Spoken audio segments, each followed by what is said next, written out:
Buying a house is an investment no matter what. There's always a return, just know how to do it. This is a very popular opinion amongst people here in Canada that buying a house is like an ultimate investment.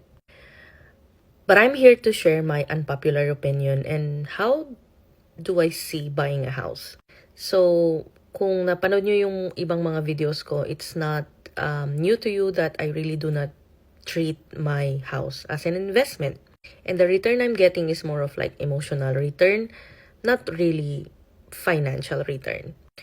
In Canada, the last 15 years, pre-COVID, has been the lowest interest rate so far. And buying properties are very cheap. Kasi mura yung bahay, mura din yung interest. So, flooded talaga ang market ng mga tao na bumibili ng bahay for their investment purposes, like rent it out.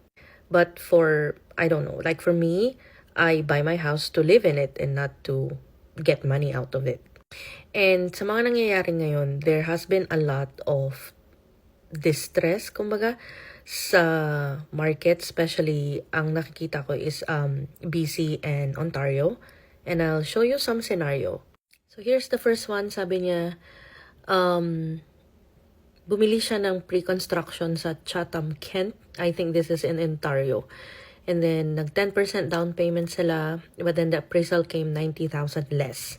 Siyempre, hindi siya makapag-close kasi yung difference ng appraisal doon sa uutangin niya, siya ang magbabayad nun, which is the 90,000. And that is on top of the 10% na binayaran niya na down payment. So, tingnan niyo yung tanong niya, my status as citizen, if they sue me, and if I don't have any asset or money on my name, what will happen? Will I go to jail? Or my credit will be ruined?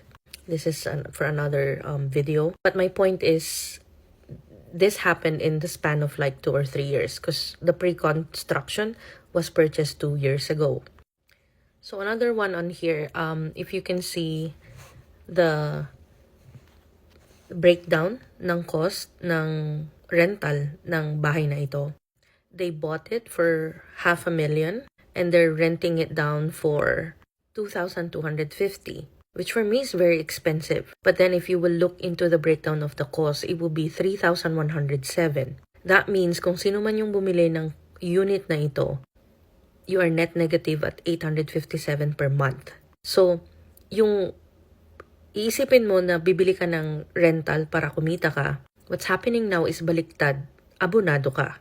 Sasabihin nyo, naglalagay naman yan na sa equity. But, let's remember, kapag bago yung mortgage, most of your money is going to the interest. You're not really getting a lot of equity. So, you are subsidizing someone's living expenses by renting out a condominium where your cash flow is negative. Kumbaga, yung pinarent mo, nagbibigay ka sa kanila ng $857 per month just to afford that housing. I don't know about you, but I don't want to pay $857 for someone else's rent. Yes, I own the unit, but that doesn't mean na abonado ako. Because it defeats the purpose. Renting the unit should give you positive cash flow, not negative. Another one. So, it was sold for $1 million. But if you will go back to the listing on here, nabili nila yung bahay ng 1.5. So, ang tanong, nasa na yung 500,000? Inabsorb na yon nung seller. I mean, nung may-ari ng bahay na nagbebenta. Lugi na siya ng $500,000. I don't know about you, but I don't have $500,000 sitting just around the corner to lose it all. I guess my point is, ang bahay naman, i-rent mo siya or ipaparenta mo siya or yung aantayin mong tumaas yung value niya para i-flip siya at ibenta sa iba. Which is, I guess, ang practice noong unang panahon. It's not really very possible nowadays.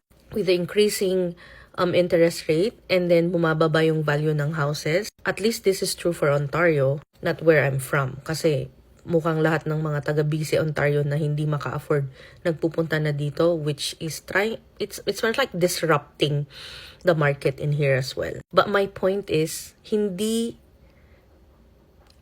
this statement na buying a house is an investment no matter what, that's not true. It can destroy you. Like, it can destroy you financially, but I can't imagine the stress kapag isa ka dun sa mga nabanggit ko kanina. Yun lang.